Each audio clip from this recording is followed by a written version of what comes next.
আজকের আলোচনার বিষয় কৃতকর্মের ফল আমরা কখন ভোগ করব এবং কোন সময় কোনো স্টোন তাবিজ কবজ কাজ করতে চায় না। ভিডিওটা ডিটেলসে দেখবেন, এন্ড অবধি দেখবেন, শেষ অবধি দেখুন। আমাদের জন্মছকে D12 চার্ট একটা আছে। D12 চার্টে D12-এর যেটা লগ্ন, সেই লগ্ন থেকে অষ্টম ভাব কোন রাশি পড়ছে আগে দেখে নিন। ধরুন আপনার D12-এর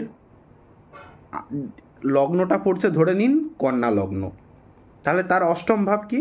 মেষ রাশি। এবার গোচরকালীন, এই যে গোচরকালীন শনি যখন গোচর করবে মেষ রাশির ওপর দিয়ে, তখন কিন্তু আপনি আপনার জীবনের শুভ অশুভ যা যা কর্ম করেছেন সেই ফল আপনি কোড়াবেন। শুভ করলে শুভ ফল পাবেন, অশুভ করলে অশুভ ফল পাবেন। তবে টাইমটা খুবই কঠিন, টাইমের মধ্যে দিয়ে আপনারা যাবেন, ঠিক আছে? কারণ ওই সময়, যেই সময় শনি D12 চার্টের অষ্টম ভাবের ওপর দিয়ে গোচর করে, ওই সময় কোনো স্টোন, কোনো প্রতিকার কাজ করতে চায় না, কোনো তাবিজ কবজ।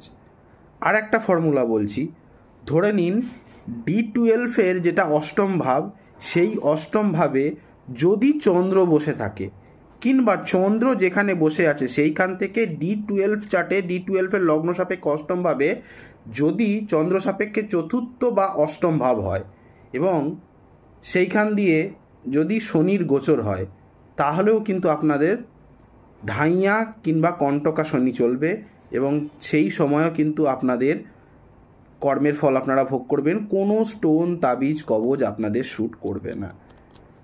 আর একটা ফর্মুলা বলছি, 3 নম্বর ফর্মুলা এবং লাস্ট ফর্মুলা। D12 চার্টে লগ্ন থেকে অষ্টমপতি এবং লগ্ন থেকে দ্বিতীয় পতিকে আগে দেখে নিন।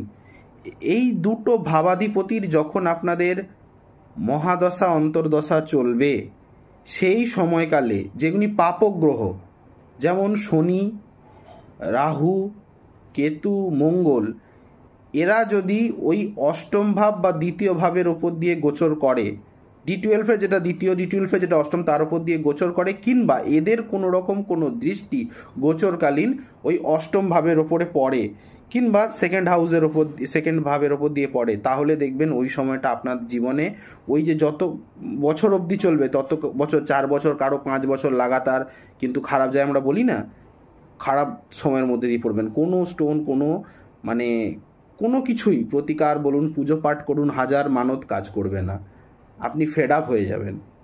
ভিডিওটা ভালো লেগে থাকলে লাইক করবেন, কমেন্ট করবেন, বেশি বেশি করে শেয়ার করবেন। আমাকে দিয়ে কুষ্টি বিচার করতে গেলে